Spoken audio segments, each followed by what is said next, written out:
case, I do not understand the reasoning behind opposing the interim release because of the position of the daughter. Because right now he is not in interim release. No, he is detained in in ICC detention unit. Pero vice president pa rin ako.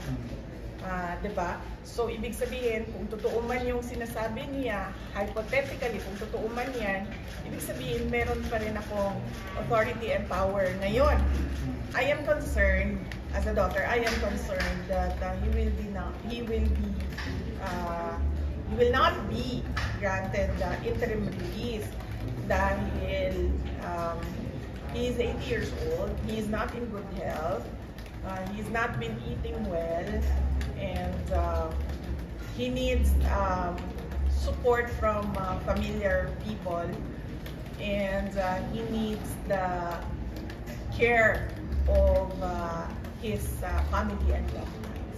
The petition for interim release of an accused based on the statements of family members.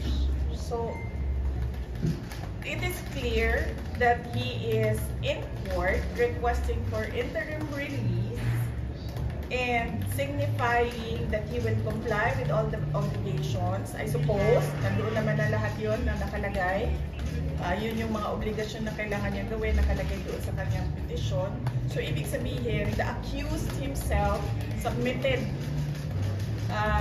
to the power of the courts for interim release and whatever obligations he needs to comply.